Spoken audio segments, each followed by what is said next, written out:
Demak, javoblarni e'lon qilaman. Agar siz birinchi patni tanlagan bo'lsangiz, sizning tasavvuringiz yaxshi rivojlangan.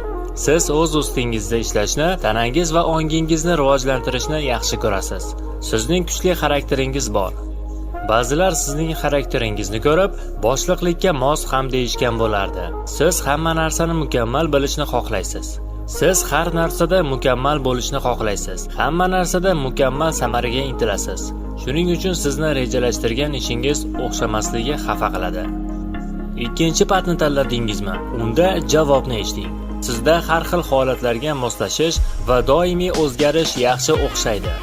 Siz hamma narsani yo'l-yo'lakay qabul qilib ketasiz, lekin yolg'izlikda o'rganishni afzal bilasiz. Shuning uchun ba'zan o'zingizni jamiyatdan ayirasiz, lekin yaqinlaringizning ko'magiga muhtoj paytingizda doimo ularga suyanishingiz mumkin.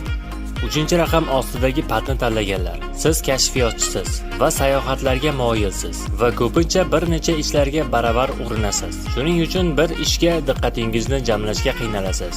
4-raqamdagi patni tanlaganlar. Siz avvalo hamohanglikka intilasiz va atrofdagilarga yordam berishni yaxshi ko'rasiz va siz qiziqqan narsalar bilan mashg'ul odamlarni atrofingizga yig'asiz. Yolg'izlik esa sizga hech ham xos emas. 5-raqamdagi patni tanlaganlar. Sizning asosiy tarafingiz mislsiz ijodiy energiyangizdir. Siz juda ijodkor insonsiz. Ba'zan o'z qobiliyatingizga shubha bilan qarab, tushkunlikka tushib qolasiz. Hammasidan ko'ra omadsizlikdan qo'rqasiz.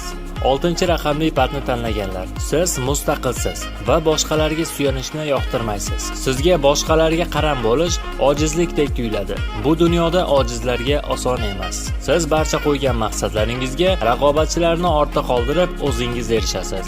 Lekin haqiqiy do'st orttirish siz uchun juda qiyin. Video yoqqan bo'lsa va e'tiboringizga yanada qiziqarli psixologik testlarni taqdim etishimizni xohlasangiz, ushbu videoga like bosing va kommentariyada o'z fikringizni qoldiring. Sizning fikringiz va